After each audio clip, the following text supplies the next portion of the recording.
अस्सलाम वालेकुम students, welcome back. हम अपने लेक्चर को कंटिन्यू करते हैं। Now we are going to start the chapter 3।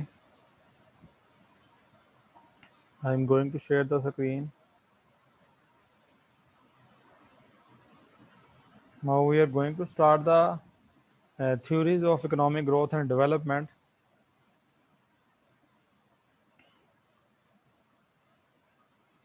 In this chapter, we will analyze the classical theories of economic growth development, new classical theories of economic growth and development, and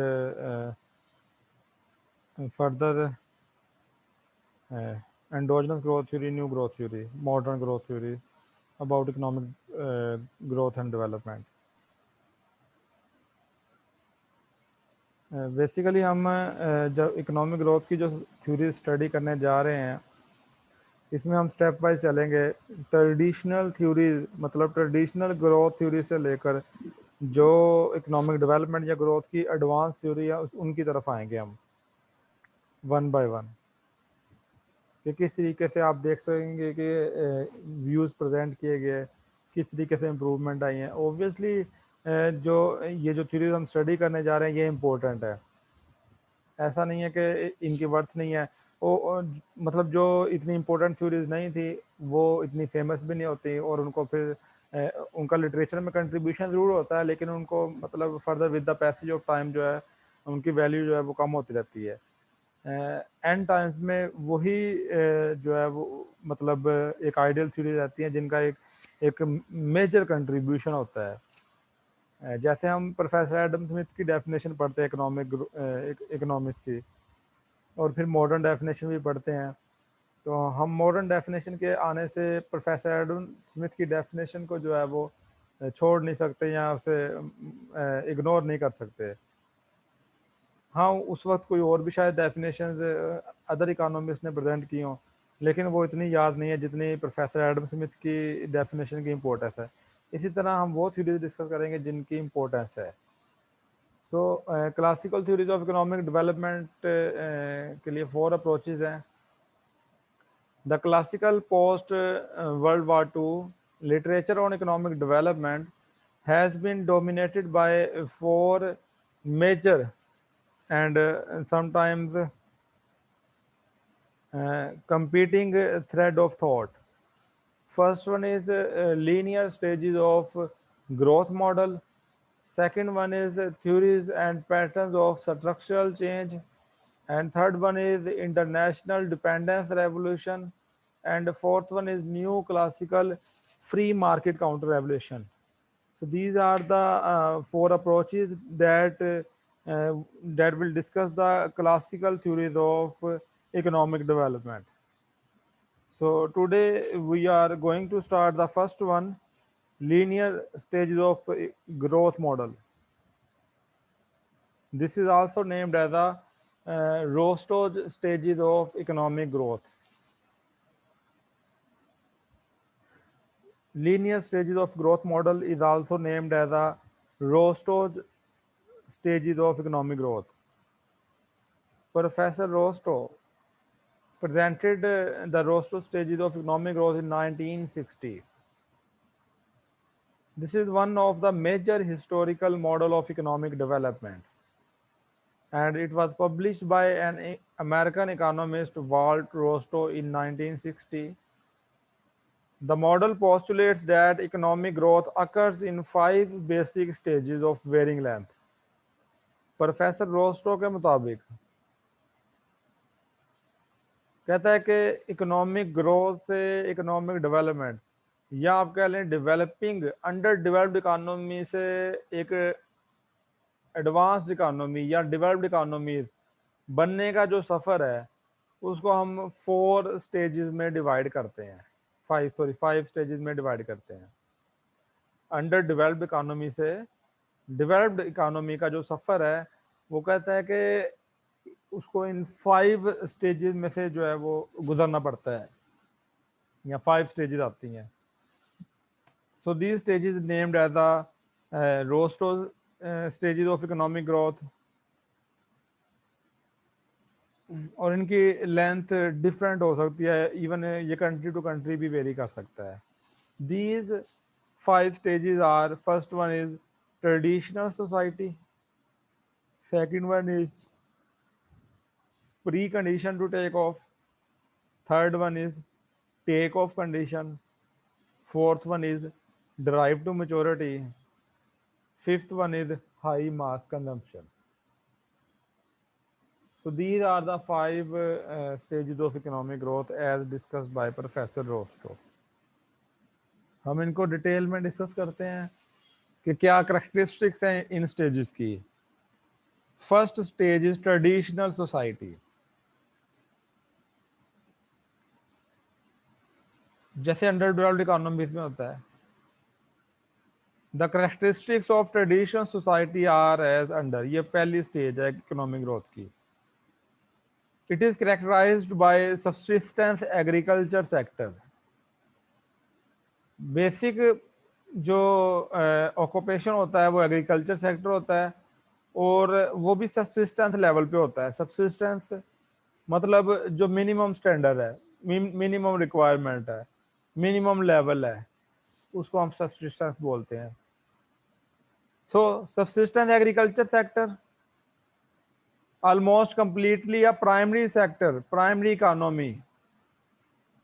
मतलब economy is producing majority of primary products and there is a limited technology, a static or rigid society, lack of class or individual economic mobility, with stability prioritized and change seen negative।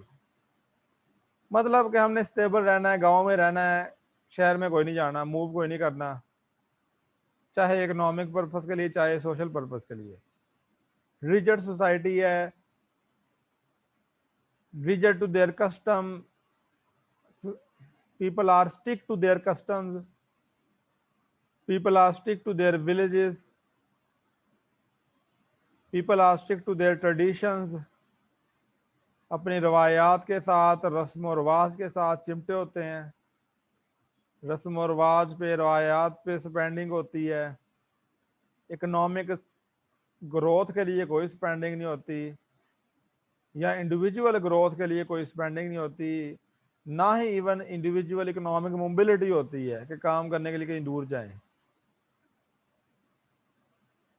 Basic जो occupation है वो agriculture sector है, agro based economy है, और वो भी subsistence level पे गुजारे लायक। लिमिटेड टेक्नोलॉजी है, प्राइमरी सेक्टर है। These are the characteristics of traditional society. Second stage of economic growth is और economic development is precondition to take off. Precondition to take off.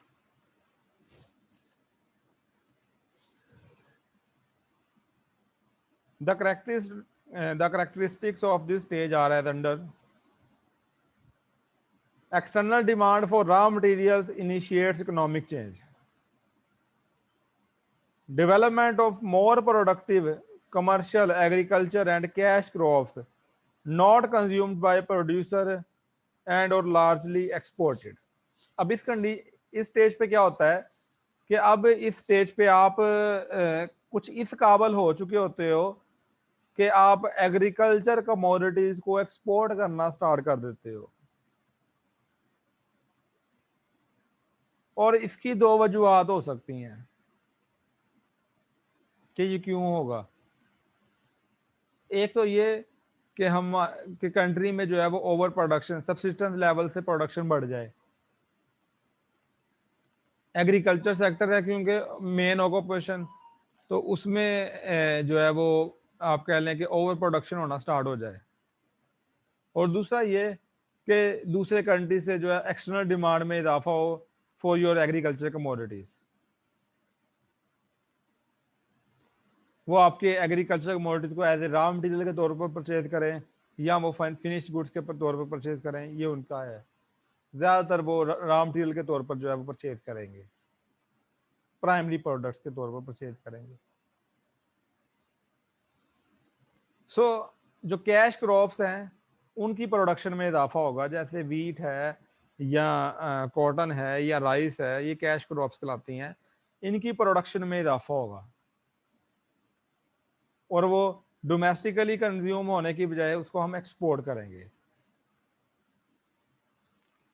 Wide spread and enhanced investment in changes to the physical environment to expand production, that is irrigation, canals, ports। Irrigation से अब investment होना start हो जाएगी improvements के लिए, irrigation system बेहतर करना start होगा इस स्टेज पे, कैनाल सिस्टम, पोर्ट सिस्टम बेहतर इंप्रूव होना स्टार्ट हो जाएंगे। Increasing spread of technology and advances in existing technologies,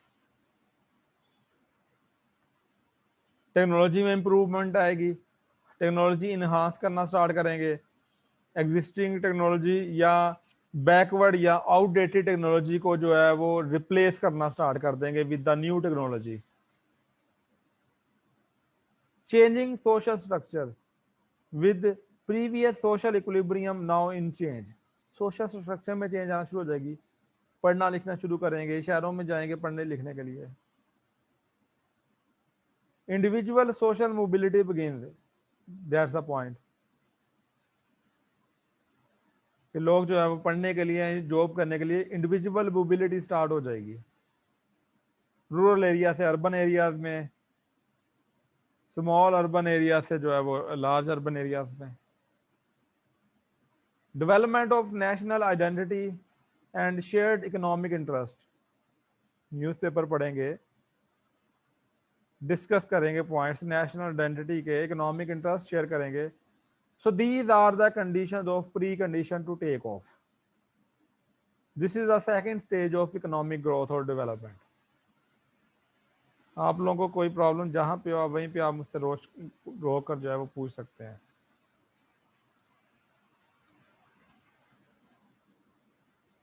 The third stage of economic growth is take off stage. वो था precondition to take off, मतलब जिस तरह वो जहाज उड़ने के लिए जो वो रनिंग पर आता है वो स्टेज थी। अब ये टेक ऑफ है, अब जो है वो जहाज उड़ना शुरू हो गया है। The characteristic of this stage are as under. Urbanization increases. Urbanization क्या होती है? बेसिकली ये है रूरल टू अर्बन माइग्रेशन। क्या है?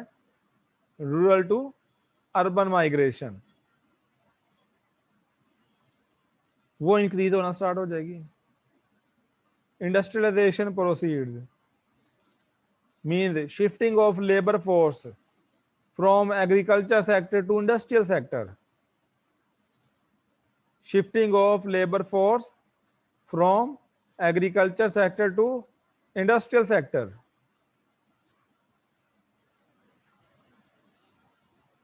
या आप ये कह सकते हैं कि the share of agriculture sector into the total GDP starts to shrinking and the share of industrial sector to GDP starts to rise।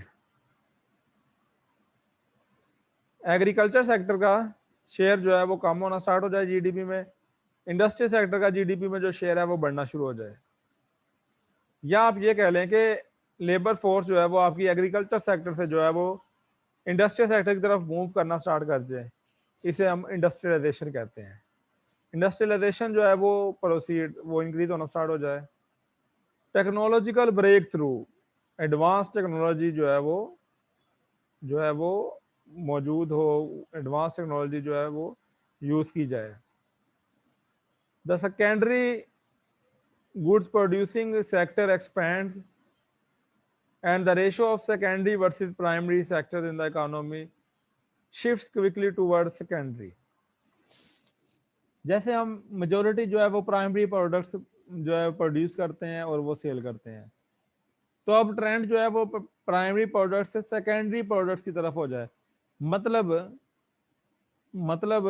हम मैन्युफैक्चरिंग कमोडिटी जो है वो प्रोड्यूस करना की कोशिश करें, प्राइमरी प्रोडक्ट्स को छोड़कर आगे बढ़ें, प्राइमरी प्रोडक्ट से आगे बढ़ें मैन्युफैक्चरिंग प्रोडक्ट्स की तरफ। Textiles are usually the first take of industry, as happened in Great Britain, classic industrial revolution. जैसे यूके में इंडस्ट्रियल रेवोल्यूशन आया था, तो पहले जो इंडस्ट्रीज स्टार्ट हुई थी वो टेक्सटाइल इंडस्ट्रीज थी। उसके बाद जो है वो मजीद इंडस्ट्रीज जो है वो वेपर इंडस्ट्री बन गई, या जो भी फर्दर इंडस्ट्रीज जो है वो बनती गई। तो जो पहले इंडस्ट्रियलाइजेशन जो प्रोसेस स्टार्ट होता है, तो पहले जो इनिशियल इंडस्ट्रीज बनती हैं वो टेक्सटाइल इंडस्ट्रीज बनती है। द रीजन इज डैट के टेक्सटाइल इंडस्ट्री में जो मेजर आप कह लें कि रॉ मटेरियल यूज होता है वो that comes from agriculture sector। तो चूंकि जब हम इंडस्ट्रियलाइजेशन की तरफ मूव करते हैं तो उससे पहले जो आपका मेन ऑक्यूपेशन होता है वो एग्रीकल्चर सेक्टर होता है, मतलब एग्रो बेस्ड इकोनॉमी होती हैं। तो ज्यादा रॉ मटेरियल जो है वो एग्रीकल्चर सेक्टर का जो है वो टेक्सटाइल इंडस्ट्री में ही यूज होता है। So these are the characteristics of take off stage.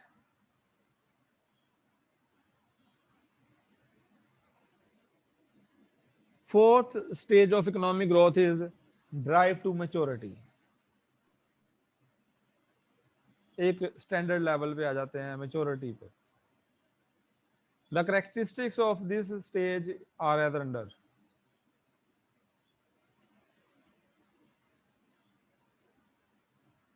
Diversification of the industrial base, multiple industries expand and new ones take root quickly।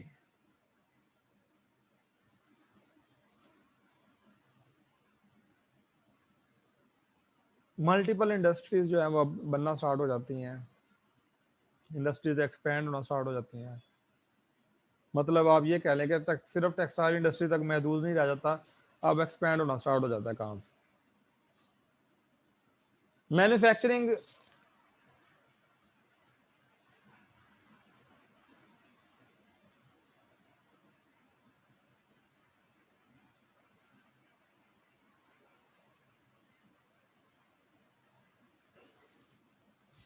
Manufacturing shifts from investment-driven capital goods towards consumer durable and domestic consumption।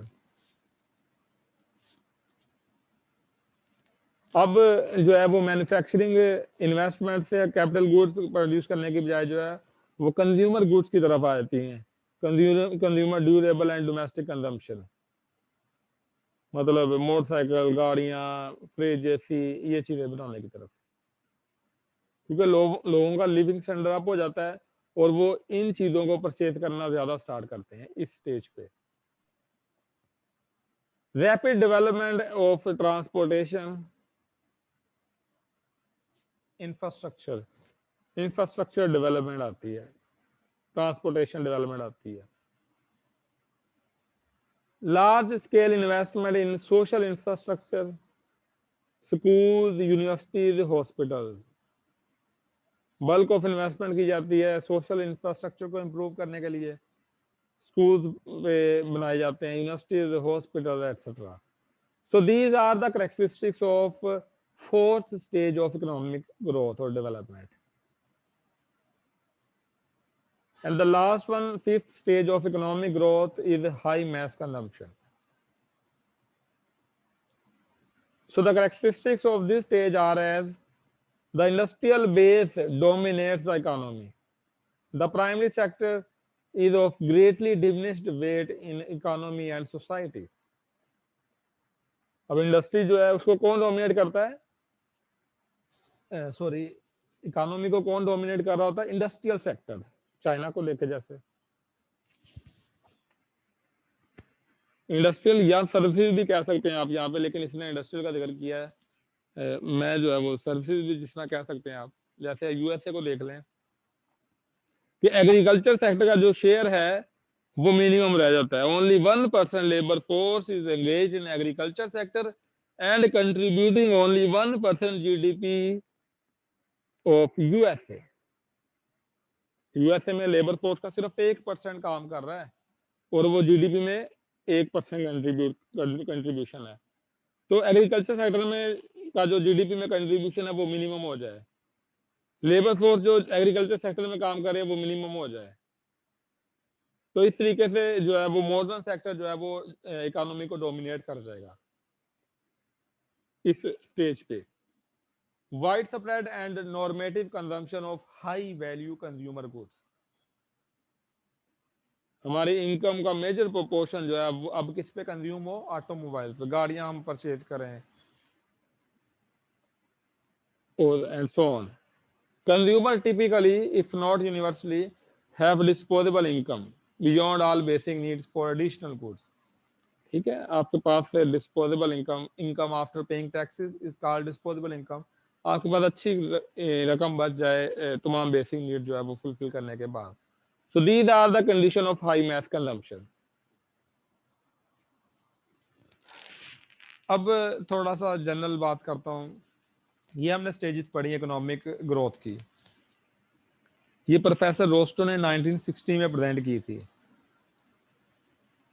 अब आप उसको 2021 के साथ देख रहे हो कि हम किस स्टेज पे हैं। हमारे वाले में कुछ तीसरी स्टेज की करैक्टरिस्टिक्स है, कुछ चौथी वाली स्टेज की करैक्टरिस्टिक्स है, कुछ दूसरी की है, तो एम्बिग्विसिटी क्रिएट हो रही है। तो there may be some drawbacks obviously, लेकिन this theory was a great contribution at that time. 1960 में अगर देखा जाए तो इस थ्योरी का बड़ा कंट्रीब्यूशन था, और करंटली भी अगर देखा जाए तो काफी हद तक ये ऐसे ही होता है। Obviously there are many factors मतलब जो इन्वॉल्व होते हैं ग्रोथ के लिए, डेवलपमेंट के लिए। So there are Rostow asserts there are some criticism points which we will discuss in the next slide. Rostow asserts that countries go through each of these stages fairly linearly. Not all of the conditions were certain to occur at each stage. However, the stages are transition periods may occur at varying lengths from country to country and even from region to region. अब कहता है कि तमाम countries in stages से गुजरते जरूर हैं Fairlie linearly. हाँ, ये हो सकता है कि सारी की सारी करैक्टरिस्टिक्स फुलफिल ना हो, कोई आगे पीछे हो जाए, किसी में डेफिशिएंसी रह जाए, किसी में इम्प्रूवमेंट आ जाए, ऐसा जरूर हो सकता है। और ऐसा भी हो सकता है कि इनका कोई टाइम पीरियड भी फिक्स नहीं है हर स्टेज का। कोई कंट्री जो है वो स्पीडली कर जाता है, कुछ ऐसा ऐसा गुजरेगा। तो ये country to country, region to region vary कर सकता है। There are some critical point on this theory. Rostow is historical in the sense that the end result is known at the outset and is derived from the historical geography of developed bureaucratic society. कहता है ये कैसी theory है जिसमें आपका and वाला result आप पहले ही जानते हैं कि हमने यहां से लेकर यहां तक चलना है, ऐसे होना है। तो ये एक पॉइंट क्रिटिसाइज किया गया। कहता है ये तो एक जियोग्राफिकल हिस्ट्री लग रही है डेवलप्ड कंट्रीज की या ब्यूरोक्रेटिक सोसाइटी की। His model is based on American and European history and defines the American norm of high mass consumption as integral to the economic development process of all industrialized society.